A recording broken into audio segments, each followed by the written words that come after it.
Hi, my name's Paul Petrie. I'm presenting today on behalf of the OneBasin CRC in collaboration with Water Research Australia and the Australian Water School.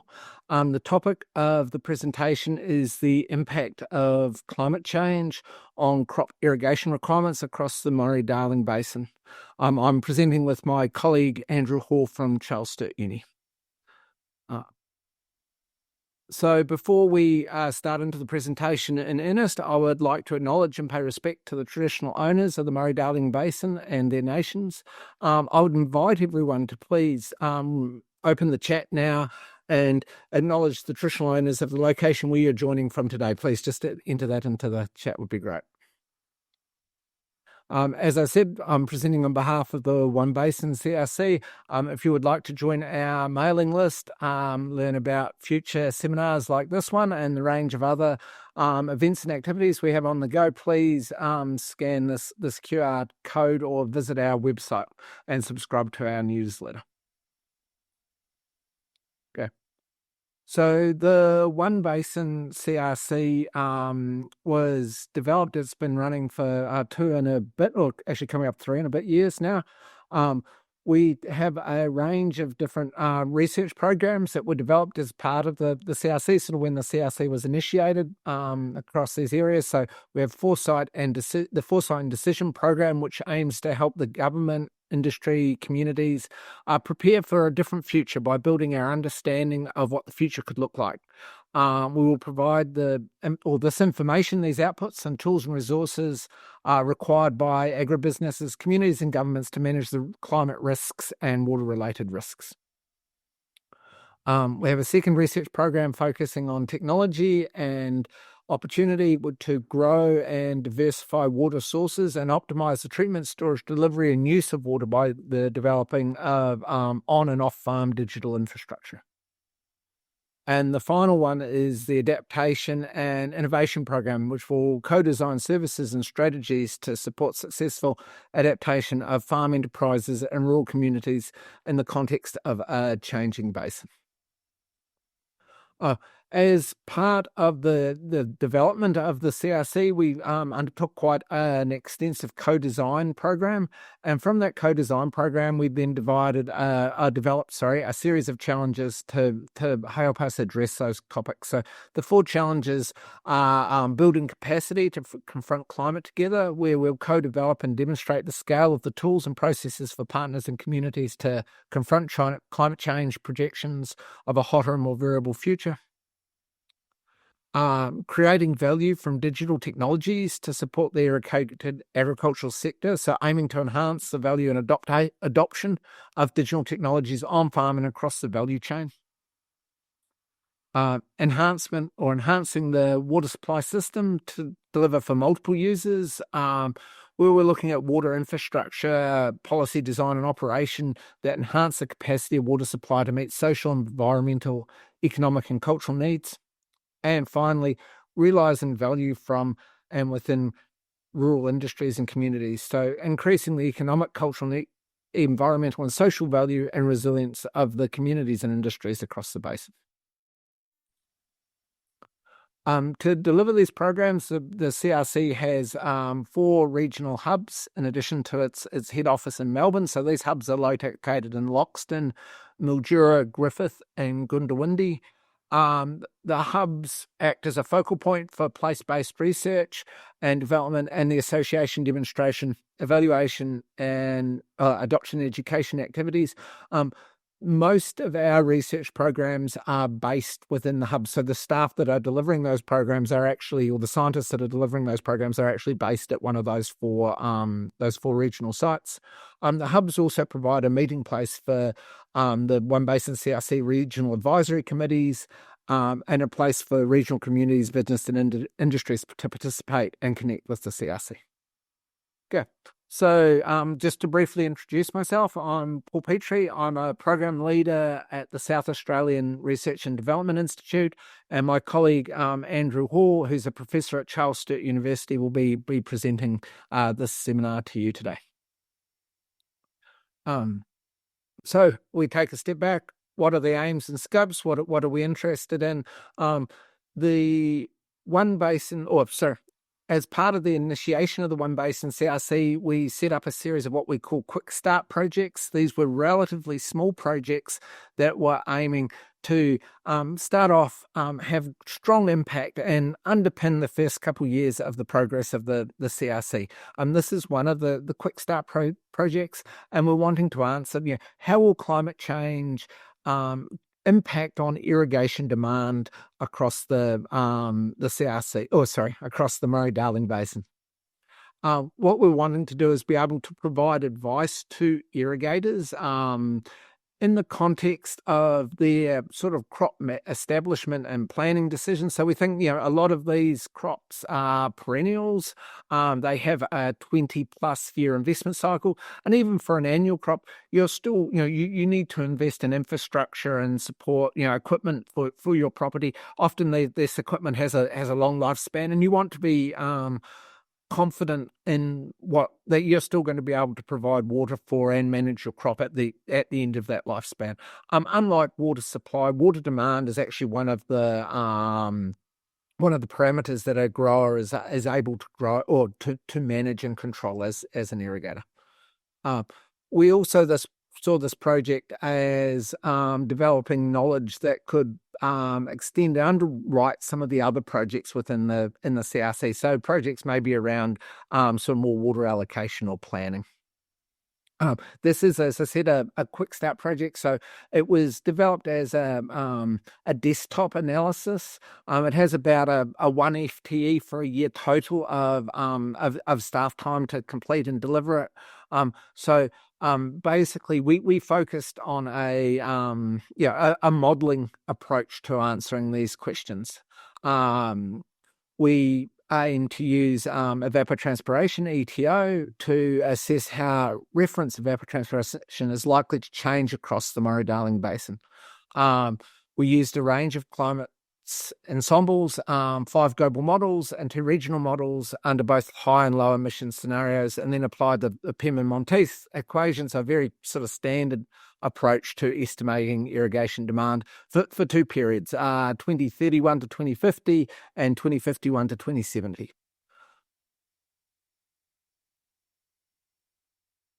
The project had 3 components. The first one was a series of irrigator interviews to try and understand how much irrigation was already been applied to the range of crops. I'll talk to those in a second.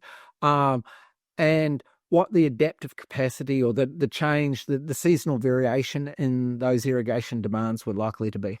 The second one was a series of evapotranspiration scenario maps, so effectively estimating what the ETO was likely to be in various different parts of the basin. And then the third one was effectively combining those, building on the scenario maps to calculate crop irrigation requirements and referencing that back to the values that industry were actually reporting that they were using. As I sort of commented when I started, the CRC has 4 regional hubs, and we used these hubs as the focus point for for some of our analysis. So we had the site in the Riverland, Sunraysia, so Mildura, the Murrumbidgee near Griffith, and at Wundawindi. The crops that we focused on, because once again, this is a smaller scale project, so we could not cover all of the crops across the region. We focused on wine grapes, almonds, cotton, and rice. Now, if I talk about sort of a little bit more about the irrigation or the irrigator interviews, we ran through a range of options as to how we could engage with irrigators to get a better understanding of their water application and how that might change. We decided to use irrigator interviews as opposed to, say, a survey or a focus group, because we thought that would allow us to engage sort of better and more directly with the irrigators, and also that it would allow us to sort of clarify and ask I think clarify is probably the better term. Any questions that we were likely to get from any of the irrigators. So, for example, if you ask a survey, you may ask for an answer in hectares, but you get the answer back in acres, and it's very hard to then confirm what the correct value is. So these key informants that we targeted, how do we select them? We wanted ones that were experienced in the area we were interested in. So that in this case, this is the irrigating of the a range of this specific crops that we wanted to know about. We wanted sort of leaders in the industry that were able to synthesize their experience and offer new insights. So basically answer the probing questions that we wanted to ask. We wanted them to be interested in talking to us, so happy to engage, easy to recruit, and to be relatively impartial, or at least if there was a bias that they were able to sort of articulate that to us, so we were aware of it as part of the interview process. The interview questions were divided, or we had 4 key areas for the interview questions. I'm not going to go through the specific questions, but we had 4 broad areas. The first one was around what the amount or why the amount of irrigation may differ within different areas of a region or within a farm in the same year. So when I say areas, I mean sort of fields, blocks, paddocks, depending on what you want to call those, and how the management practices may drive those differences. The second 2 question areas were quite closely related, and we were interested in the seasonal variation in irrigation demand, so how climate might impact on irrigation demand, and then how that might vary or have varied in the past, and how it could potentially vary in the future. We had a 4th area around more around irrigation scheduling, but I'm not going to go into detail on that today. So if we look at the results of the interviews, so the interviews had a sort of a qualitative and a quantitative component. I'm presenting the quantitative component here. Sort of how much irrigation was applied. First off, we would ask sort of in an average season, and then what sort of variation might we see in response to management? Management. So things like irrigation scheduling methods, system setup, farm layout, the genetics or the target of the crop that you were trying to grow. This is the slide for almonds, and we had an average of about 12.6 megalitres per hectare. You can sort of see the range there. So there was certainly some range in both that average figure, but then also the expectation of the experts about the variation that we might see in response to management. Likewise, we saw some seasonal variation, and a lot of this is, in response to temperature, rainfall, but it may also be in response to, the price of the commodity or the price of the water. A similar, similar story for wine grapes. Wine grapes receive markedly less irrigation normally than almonds, but still that range and that potential to alter the amount or save water use by implementing different management techniques. For wine grapes, these might be, the use of a high vigor rootstock, or harvesting earlier for a different wine style, a rosé or a sparkling wine, where you may have the fruit off the vines, a month earlier than normally, and that would result in irrigation saving. Cotton. Okay, so we have probably had the largest range in irrigation or estimated irrigation requirements for the cotton. This is likely reflected that while the other crops I'm talking to are generally only grown as an irrigated crop, the cotton can also be grown as a dryland crop, or an unirrigated crop, and so that we would expect that the environment or the seasonal variation and also some of the management variation might sort of influence that range of irrigation expectations. So rice was the last one. Once again, the same sort of range that we've seen with the previous crops. Management range somewhere up to between 2.5 and 4 megalitres per hectare. While I have stronger expertise in almonds and grape production, my expertise on rice isn't quite as good. So I'm not going to sort of focus as much on the what those management practices might be. But as a conclusion for the interview section, there was not unexpectedly variation in expert-defined irrigation requirements. This variation occurred both in response to seasonal effects and in response to site and management practices. I suppose that site and management practices is especially interesting because that gives us an idea of the adaptive capacity and different options that the irrigators might be able to use to save water in the future if we move to a more constrained future. We asked, I suppose, a few more questions about that as part of the interview, and that's also captured in that variation, Tim. I'm now going to pass over to Andrew, who's going to talk more about the environmental, the climate mapping. Thanks, Andrew. Thanks, Paul. So as part of this component of the project, we mapped reference evapotranspiration across the Murray-Darling Basin. As Paul mentioned, we used the FAO 56 Penman-Monteith method. And just quickly, reference evapotranspiration, I'm going to call it ETO because it's too many syllables throughout when I'm talking. And it can be defined as the water vaporized through evaporation and transpiration from a grass that is 12 centimeters tall from moderately dry soil. And you can calculate it based on the climate records of temperature, solar radiation, humidity, and wind speed. It's a strong physics-based method, and it's well regarded. In comparison studies, it's shown to be a superior method for calculating ETO. We calculated it monthly for the reference period 1995 to 2014 using actual observed data from the Bureau of Meteorology.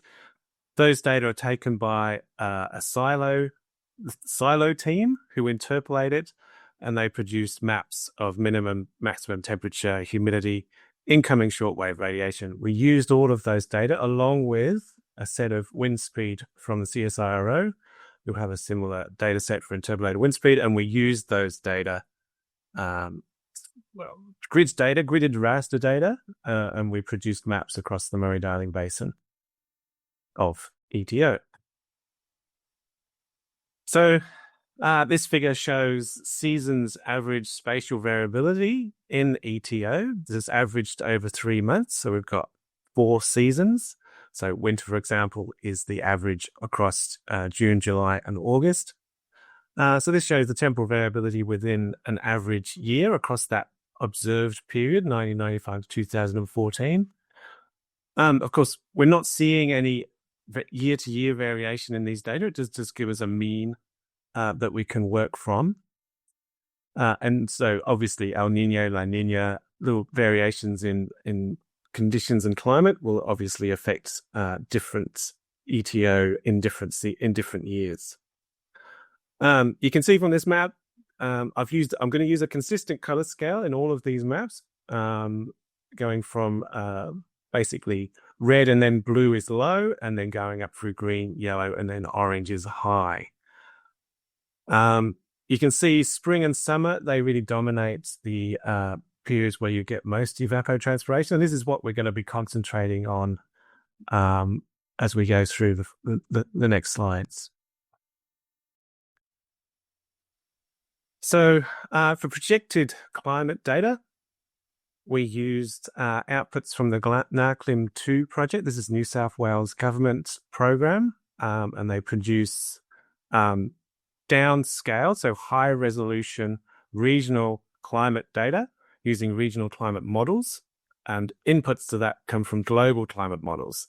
So there's a big change from the resolution from about 1,000 kilometre grid cells to about 4 kilometre grid cells that we get in the NACLIM data output for Southeast Australia. It's in that box in the map there. Murray-Darling Basin thankfully fits within that area. NACLIM uses 5 global climate models, so it's downscaled from these large-scale models to the smaller scale area that we can see in that box. There's 5 there. I've just given the brief, the acronyms for each one of those models. You can look them up individually if you want. They all have they were selected by the NACLIM research team to have a high level of independence from one another, so they're quite different to each other, but they're also representative of the broader variability across, I think there are 55 global climate models that are used in the coupled model intercomparison project, round 6, which is the data that we're working from. And of course, because they're all different, they introduce one of our main uncertainty factors. They have different projections because the various ways they represent physical processes, so cloud formation or ocean atmospheric interactions and feedbacks, are handled differently by the different models. They all have different spatial resolutions. They have different initial starting conditions. They handle parameters differently. So these structural and parametric differences lead to a spread of projected climate responses. And this introduces an uncertainty in modeling our ETO.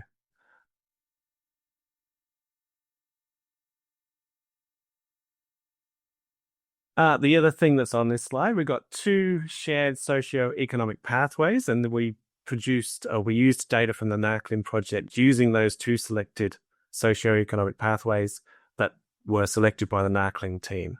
In the next slide, we'll look at these shared socioeconomic pathways. So uncertainty about future greenhouse gas emissions is a major contributor to uncertainty in any climate projection study, and it's the case here too. So a set of shared socioeconomic pathways define the rate of net carbon dioxide or greenhouse gas emissions. This increases the net atmospheric greenhouse gas concentration, and that in turn increases the net radiation received at Earth's surface and then the temperature. So these SSPs, they range from increasing fossil fuel usage to enacting recommendations to keep temperature increases below 1.5 degrees Celsius. So that's the purple scenario you can see at the top here is we actually increase the use of fossil fuels. And if we enact processes to keep temperatures below 1.5 degrees Celsius, that's the bottom one here. So the uncertainty that you see within all of those different other projections, each one has a storyline associated with it, gives you quite a large range of emissions and temperature changes that we can see. So NACLIM uses, NACLIM uses these 2 next highest scenarios. So what we call SSP1 and SSP3. So the future is going to be somewhere between those 2 scenarios. So you can see there's a large uncertainty that introduces. We calculated the reference period between 1995 and 2014. And we produced scenario projections for 2031 to 2050 and 2051 to 2070. So this is in line with our idea around the lifespan of investments in horticultural systems in the Murray-Darling Basin.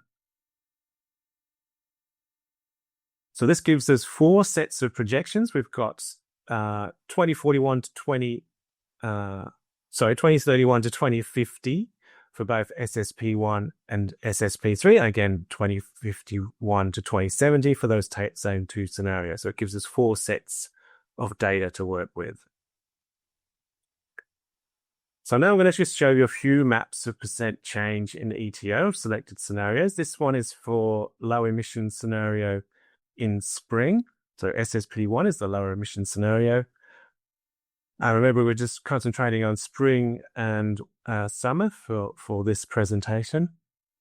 And here we can see the global climate model variation presented because we've got an ensemble minimum, an ensemble median, and an ensemble maximum that describes the variability across the different global climate models and regional climate models. There's 10 different versions altogether in NARCLIM to provide the range of outcomes that you get across each one of those different sets of data. So the first map is minimum, median, the next one is median, the third one is maximum. That's all on the same scale. So it's the percentage increase in ETO. You can see for the minimum, there's no change at all. So some models are predicting no change under that scenario for that period. And then the ensemble median, it's taking the median from all of those 10 models. And you can see it sort of averages out to about 10% increase for that scenario in the lower part of the basin, and maybe a little bit lower, down to about 5% in the northern part of the basin. There's also a signal-to-noise ratio, which we use to characterize the reliability or confidence that we have in the projections, and that's based on the average ensemble increase divided by the standard deviation across all of those 10 sets of data. For this case, and for a lot of the cases what we looked at, we had a poor to low level of confidence in the projections because of the level of variability across those global climate models. 2051, 2070, so using the same scale. Under this scenario, this is the low level emission scenario. So by 2051, 2070, there's not that much difference to 2031 to 2050. And that plays out in the modeled evapotranspiration. But as you move into the future, you get a little bit higher confidence. So while we don't have so much confidence in the precise forecasting of ETO in the near future, as you move further out into the future, you do get a high level of confidence in those outputs. So just going to move on now to the higher emission scenarios. This is SSP3. For 2031, 2050, you might notice that the maps look quite similar. So yes, they are similar. So for 2031, 2050, for the highest emission scenario, it's very similar to SSP1 for both 2031, 2050 and 2051, 2070. Got a low level of confidence for that earlier projection. And then for 2051, 2070, under that higher emission scenario, we do start to see some larger changes. So now we're getting up to between 10 and 20 for our 4 selected irrigation regions. And if you go up to the ensemble maximum, so it's possible, there's a 1 in 40. There's only a 1 in 40 chance it'll be higher than that, but it is a possibility. You can see it's getting up to about 25 for our irrigation regions. 25% increase in ETO. So this is summer. You can see here we've changed the scale on our colors. It's a little bit lower, so the relative increase in ETO under this higher scenario in summer is lower, but the absolute change is actually higher because you've got a higher baseline ETO that we're working from, because in summer it's hotter, you've got more evapotranspiration occurring. And then we move on to the later emissions scenario for 2051, 2070 under that higher emissions scenario.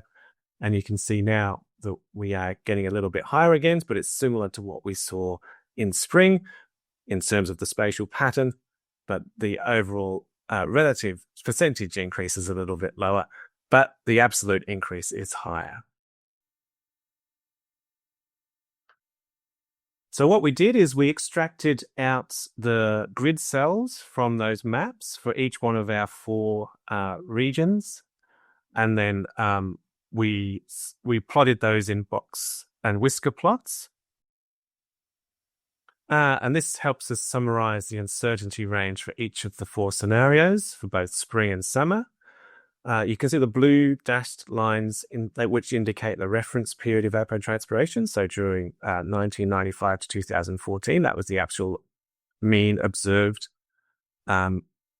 evapotranspiration at each one of those regions. So the length of the colored boxes provides the interquartile range, and the whiskers indicate the 95% uncertainty range. The larger the box and whiskers, then the greater the uncertainty range. The color of the box indicates the signal-to-noise ratio. So redder colors indicate low confidence and green indicates high confidence. The first two boxes in each chart are for the low emission scenario, and the second two are for the high emission scenario. And then there's 2031, 2050 in the first, and 2051, 2070 in the second plot of each scenario pair. So the key features that we can see from this plot is that there will be a significant increase in reference evapotranspiration, even if the low emission scenario is achieved.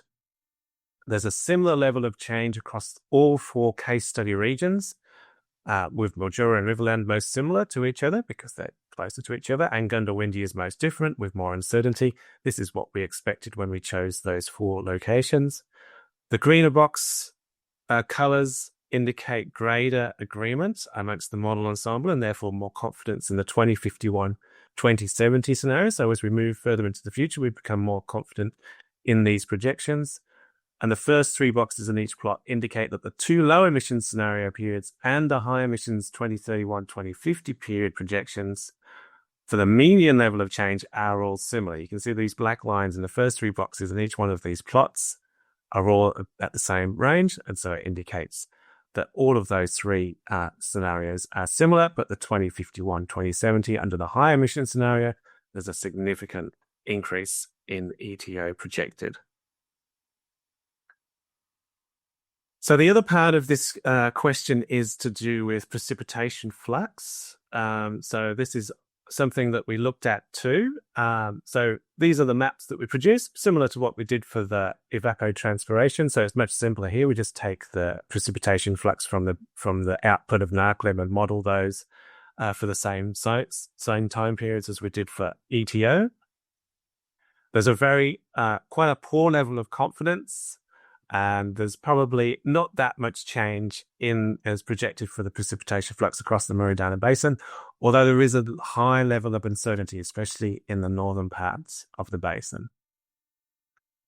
So similar to the box plots that we showed before, we've now got the change in precipitation shown and the uncertainty around that. In general, it indicates a small ensemble median reduction in precipitation flux, and that's the average per day precipitation, which is used in global climate models. And it's quite different to the effective precipitation. So that's the rainfall that makes a difference to crop irrigation requirements. So there's a small reduction in what is already a small amount of precipitation flux. There's a low confidence in that change. So for the preliminary results that I'm about to present, we have reasonably assumed that there's no change in effective rainfall. You notice that Gundawindi has quite large uncertainty intervals, and this will impact uncertainty metrics in the final outputs of the study. But the median doesn't change that much, so it doesn't have much of an effect on the median results that I will present. So just quickly, I'm just going to go through some of the summary data. Really what I want to show here is that there's a similar level of change across the four regions that we looked at in the Murray-Darling Basin. So there's four columns here. We've got the projected period, we've got our scenarios, we've got for spring and summer. We've combined SSP1 and SSP3 in these data. So we've taken into consideration the large uncertainty that we get from emission scenarios.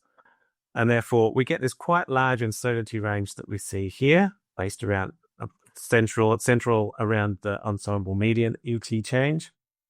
I've also got the signal to noise ratio. You can see that increases over time. And as the emission scenario increases, that also gives us an increase in our confidence in the projections. But we've also got the ensemble median additional irrigation demand, assuming that your crop coefficient is 1. You have to obviously change these.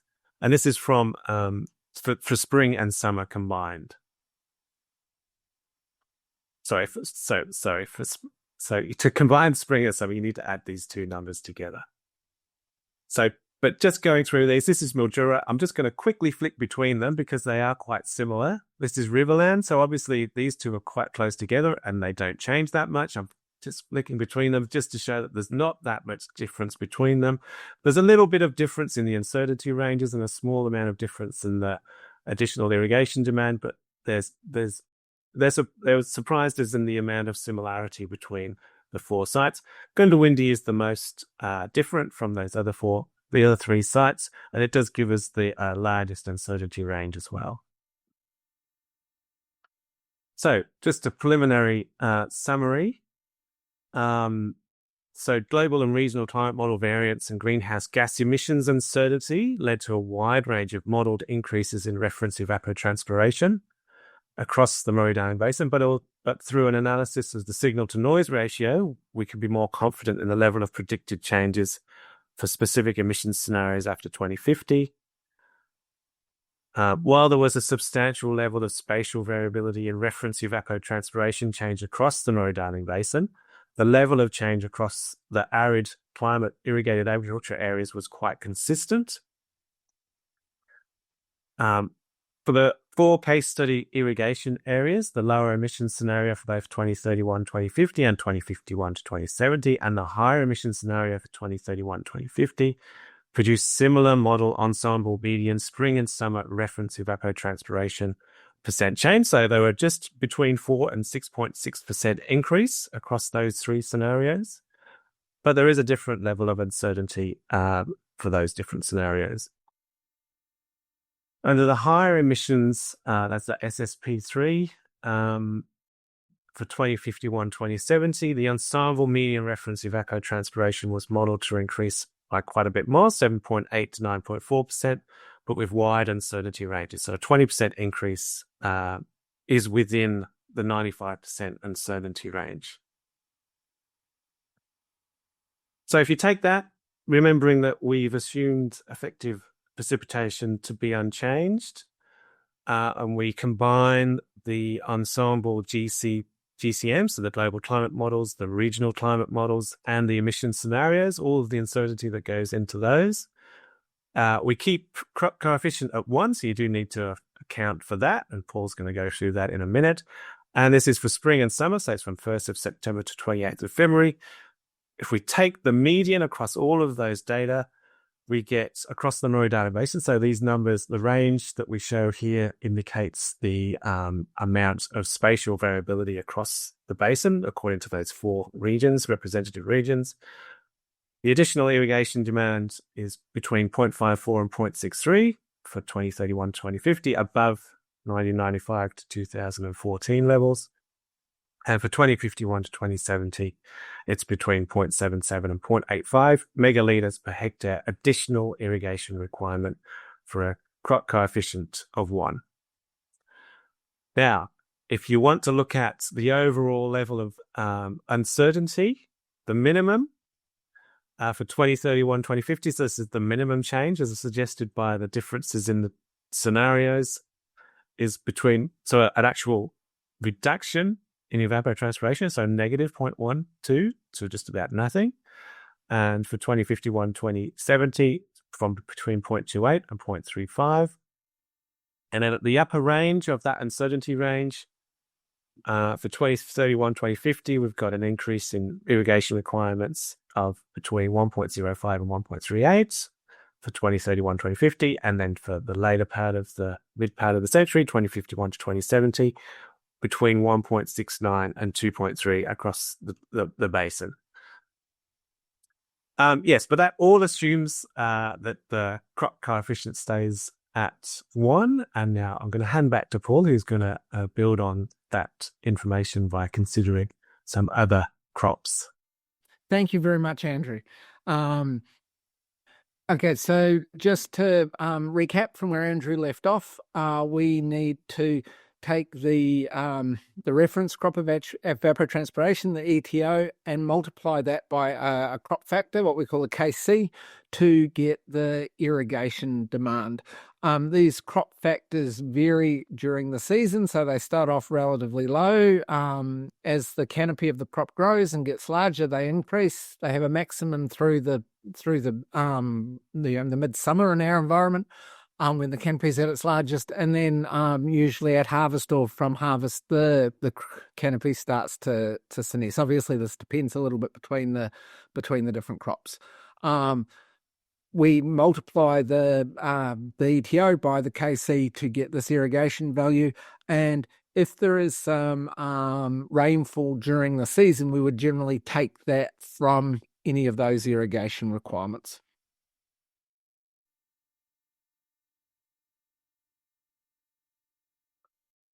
If we just go back and revisit the 4 different regions that we were looking at, so Goondiwindi, Murrumbidgee, Mildura, and the Riverland, of the 4 crops we're interested in, the almonds, wine grapes, cotton, and rice, all 4 of those are grown in Murrumbidgee, whereas in the other regions it's only a subset.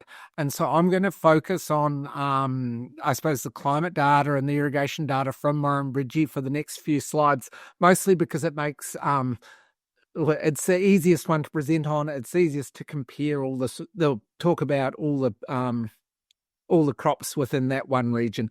Obviously, as part of the project, we've considered the other crops in the other regions. So if we multiply, the other issue we have is that there are quite a range of different KCs available. This is I suppose a very standard method of supporting irrigation decision making, and a lot of different research labs, both based in Australia and based overseas, have developed KCs that we can use to support our irrigation decisions. Question is, which one's best, which one's worse? Some of that was, or one of the reasons that we did the Irrigator interviews that I talked about at the very start of the presentation was to try and get a better understanding about how accurate or how sensible some of the KC values that we could draw from literature were. Because obviously we need to get the benchmark irrigation right before we can start talking about changes in irrigation demand. So if I start off with almonds, the estimated irrigation requirement for almonds in Murrumbidgee, so Griffith, averaged just over 12 megalitres per hectare, based on I suppose a generalisation of all those KCs, so the aggregate KC value, and this lined up quite well with the average from the key informant interviews that we conducted. It was a similar story for the wine grapes. So the wine grapes ended up at around 6, just a little bit over 6 megalitres per hectare, remembering this includes in-season and rainfall as well as the irrigation. And the interview average sat at about 6.8 megalitres per hectare. If we move to cotton and rice, so I suppose this is where things fell down a little bit maybe. The cotton KC values gave us an estimated irrigation requirement that was generally quite a lot less than what we got from our interview average. So our interview average sat a bit over 10 megalitres per hectare, but our estimate based on the KCs that we had, they've been developed both in Australia and overseas, sat closer to 8 megalitres per hectare. Between the rice sort of sat a little bit between those, so the rice or an accuracy between them, so the rice had an interview average KC of 11.3 and an interview average irrigation requirement of 11.3 megalitres per hectare, whereas the calculated requirement was a bit over 10. Okay, so those issues notwithstanding, we then went on and looked and said, okay, what do we expect the irrigation requirements to be for the different crops? In this case, in Murrumbidgee, but we talked about them across the range of regions. And how does that compare to the management or our ability to adapt as managers?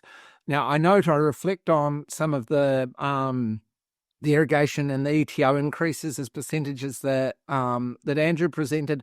We have to remember that the KC, while Andrew used a baseline value of 1, for some of these crops, the KC value can actually be greater than 1 for periods of the season. So basically, the crop will use more water than the base value, the 12 centimeter high grass that we use as our reference. So we shouldn't be surprised where some of these percentage increases might be a little bit higher than Andrew's, but generally they line up very well. So we look at the almond projections here at Murrumbidgee. The historic values 1995 to 2014 sit at about just over 12 megalitres per hectare, and depending on those scenarios that Andrew's gone through in more detail, we see increases of between sort of 1.1 to 2.1 megalitres per hectare, so between 9 and 17%. For context, if we go back and consider what the results from our key informant interviews were, they talked about, within orchard, in this case for almonds, within farm management variation of between 1.5 and 2.5 megalitres per hectare as values that they might see as something that they could generally manage depending on, sort of the location of their site, how they manage the irrigation, etc. So while we're seeing this increase or projected increase of up to 2.1 megalitres per hectare at that sort of more extreme projections, to 2070 at a higher emission rate, this is sort of within range of what we were seeing within our management capacity. We talk about the wine grape projections in a similar way. So just going through the graph in a little bit more detail. On the y-axis is the projected irrigation demand. That's based on both the KC, or based on the ETO, with that aggregate KC, and then a reduction based on the effective rainfall. Historic baseline sits at about almost 6 megalitres per hectare, with an increase of somewhere between 13 and 22%, so 0.8 to 1.3 megalitres going to the most extreme projection.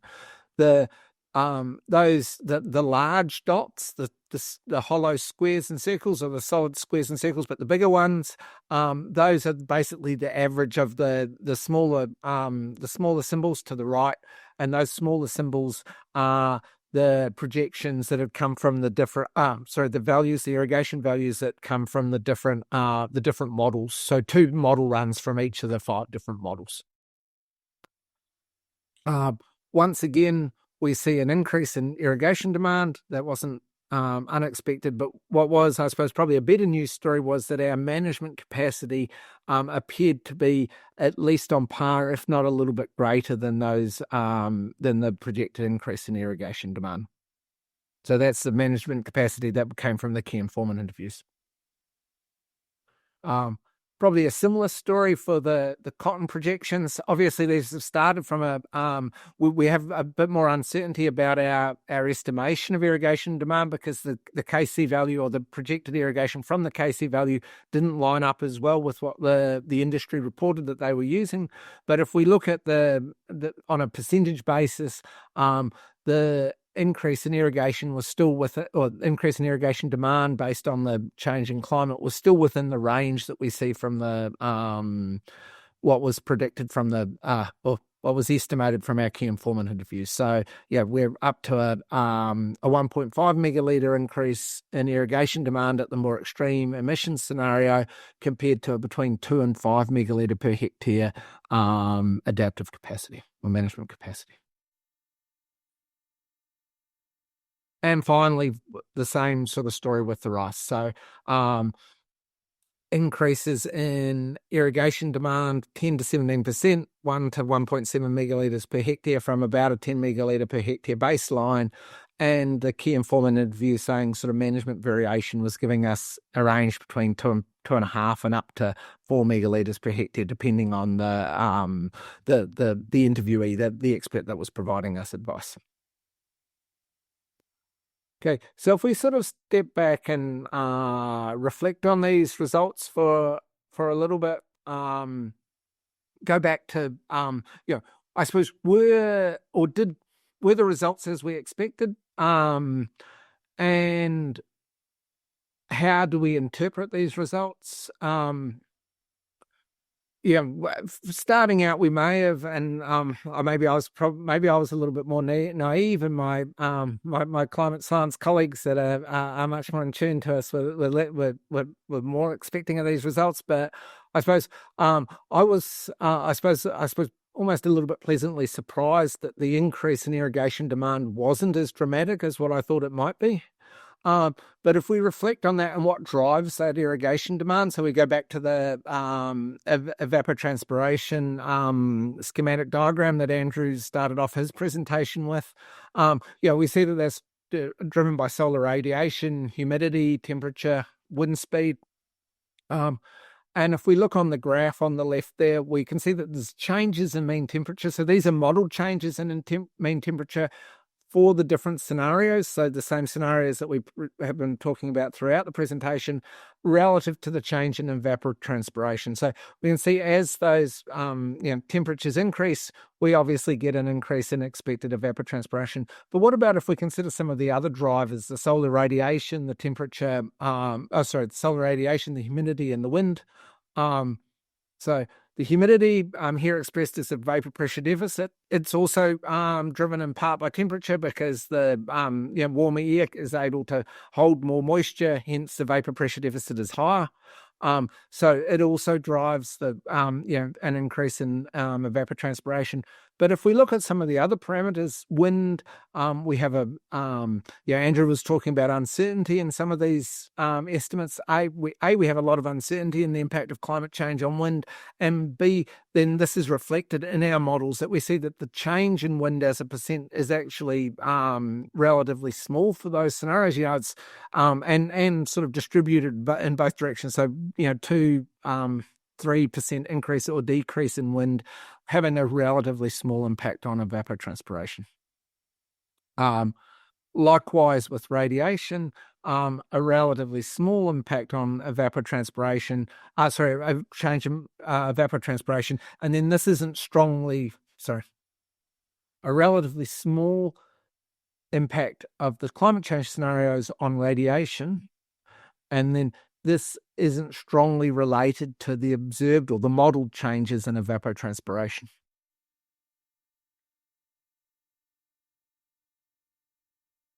So if we go through to conclusions, going back to the irrigation demand, look, we're seeing projected increases of up to 20% by 2070, but these are at the higher emissions scenarios and further into the future.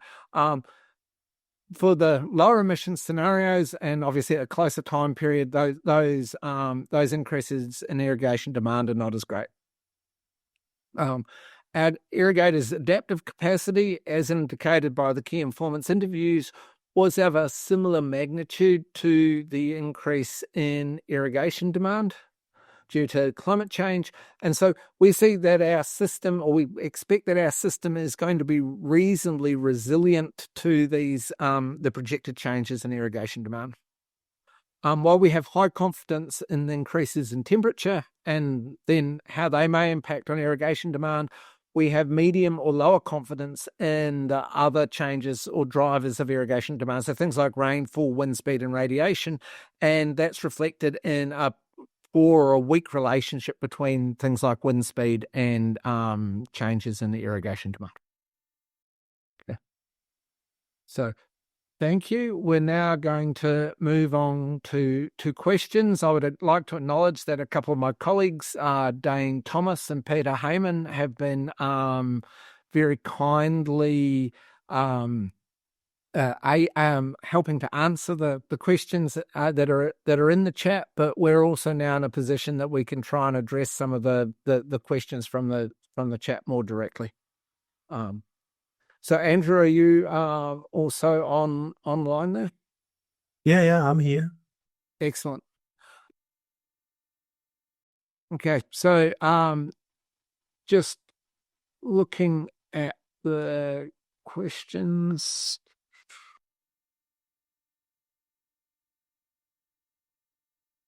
Yeah. Okay, so if we look at the questions by what's at the top of the list? Yeah, I was going to suggest that, Paul. You've been talking for a bit, so maybe we'll give your voice a quick rest. And Andrew, I don't know if you've got a couple of questions that you've been reading there in the background to just have a bit of an answer to. But if you can reiterate the question for the recording, that would be excellent too. And we'll probably go a little over the hour mark for the Q&A time. So please encourage you to stay around if you can.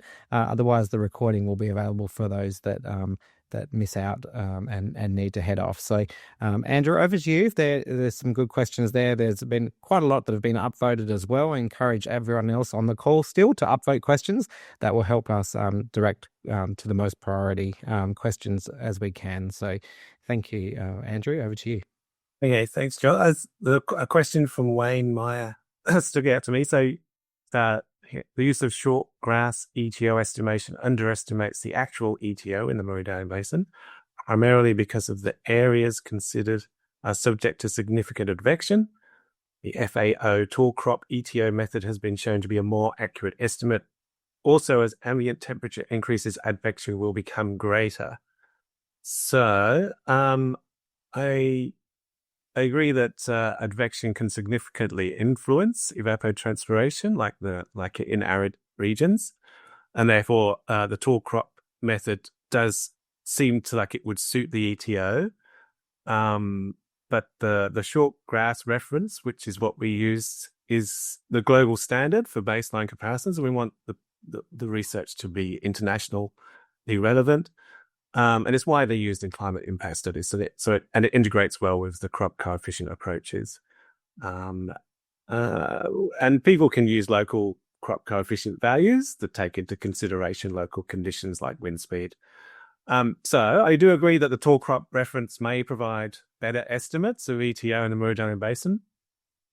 And we'll probably highlight that as a limitation in our outputs.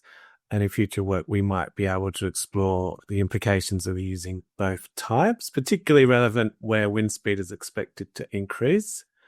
I will say, I think Paul mentioned it as well, that the NACLIM 2 projections indicate there's little change in wind speed. It's projected across the basin.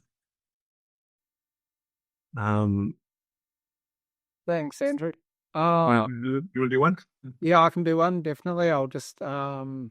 So we've got one from Jason Francisco. What are the implications of climate-driven irrigation shifts in the Murray-Darling Basin for national food security, rural economies, and Australia's water governance regime? So I think probably if I focus especially on the first two components of that question, so we are seeing a forecast increase in irrigation demand, but based on the feedback from our key informant interviews, that increases within our adaptive capacity. So that means that the irrigators have capacity to effectively manage that increase, whether that's through changing their production system, changing their scheduling practices. There is a really wide range of adaptive options that they're able to implement that would allow them to to cope with these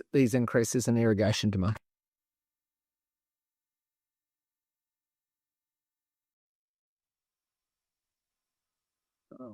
I'll pass back to you, Andrew. Thanks, Paul. I'm just looking through the questions. And I keep jumping around, so I'm just... Yeah.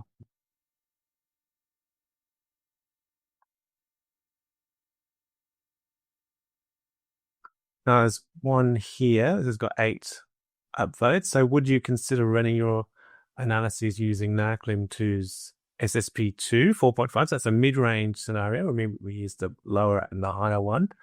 Now that they're available. So I'm not sure when they became available. It wouldn't have been very long ago. And obviously it takes a little bit of time. But yes, we will consider using that mid-range scenario as well and comparing that. And that does give you a better idea of the middle of the road kind of emissions scenario. Okay, so I'll look at the next one down from Pippa Williams. Can this work inform high level system level assumption scenarios about irrigation change due to climate change? So there are currently some discussions within the CRC about how we might address those sort of questions. So water, try and marry some of this work with information on water supply and then ability to deliver water to different regions within the basin, and how that might interact with different plantings and the area of different plantings, to see if there's any how do I say, any stress points that we might find in the system. So yeah, that is a very sort of active discussion point at the moment. Okay, there's one from Kirsten Adams. So can you explain why the confidence is high for the later time period?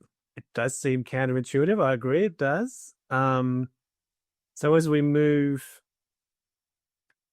further out into the future, the emissions become greater. So the level of change is higher.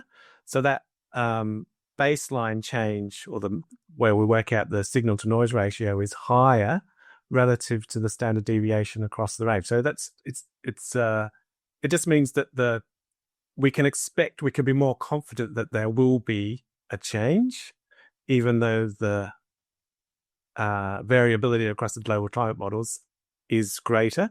What we did see as well was, especially for the low emissions scenario, we went out to 2051, 2070, there was a lot of agreement amongst the global climate models. I can't really articulate why that was the case, but that was definitely something that we observed. It was quite statistically significant. Not a perfect answer, but I'll keep it back to Paul. Okay, so the next one is from Malcolm Rennie.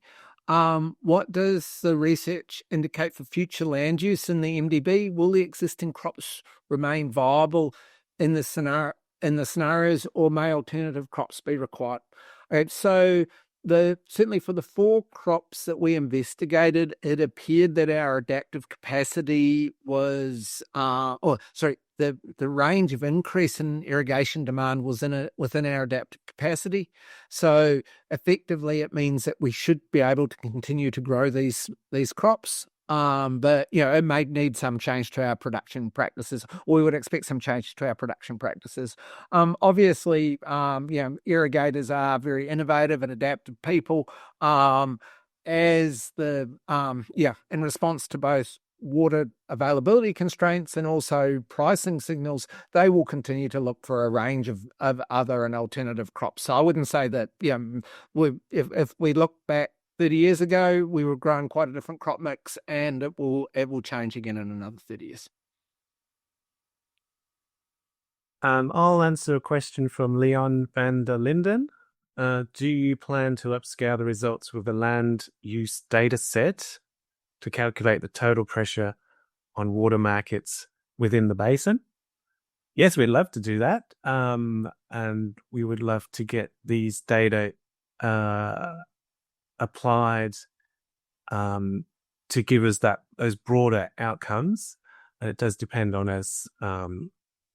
That's probably the obvious way forward. So I do plan on doing it. It's just a matter of making sure we've got the funding to do that work. That's that. And I think probably continuing on from that once again is quite a topic of active discussion within the CRC. If there's a follow-on project that would be sensible to sit in that sort of place or that sort of space. Okay, so we're getting towards the end of the questions that have received a substantial number of upvotes. I'm just looking to see if there's anything else that's good to pick out. Now, I've got a question from Wesley Pereira. Did soil types and infiltration rates play an important role in assessing the uncertainty? So due to project scope, the soil type and effectively soil water holding capacity or buffer capacity, especially between seasons, wasn't explicitly included in the modelling. I don't know, Andrew, is there any? Yeah, there's a lot more that we can do. Yeah. There's a lot. There's a lot more. There's a lot more detail that you can go into. I suppose also with the variation between soils, that often becomes a lot more site specific as well. To come with a regionally average soil water holding capacity is a much more challenging thing. Yeah, and there's also projected changes because of the extra heat being absorbed by the plants. The phenology might change, which is another question, and that can therefore change the ETO and the period in which the plants are drawing water, and that's a difficult question as well. And that's why we gave it to our PhD student. Yeah. Actually, that's a good point, Andrew. I think we should have probably a shout out to Shahin Solgi. So Shahin's studying a PhD supported by the OneBasin CRC that's supervised by Andrew and I, based at Loxton, and he's looking at a range of modelling approaches similar to this one, and then more sophisticated modelling approaches to see how they impact on the estimation of irrigation demand. So basically trying to understand, we've used a relatively simple approach. If we use a more sophisticated approach, does that improve our forecast, improve our understanding of the system? Thank you all for attending today's webinar. A massive thank you to Professors Paul Petrie and Andrew Hall for their excellent presentation, and a huge thank you to the Australian Water School for their support in delivering today's webinar. So OneBasin CRC runs webinars with Australian Water School on the first Wednesday of each month. We encourage you to go to our website and sign up to our newsletter to stay abreast of any upcoming webinars or events. You can also go to our website as well and find out a bit more about this project and many of the others which are explored via our webinars. So thank you all for attending. We encourage you to scan the QR code and share your thoughts on the webinar, as that'll help influence how we deliver these in the future. So thank you all and have a great day.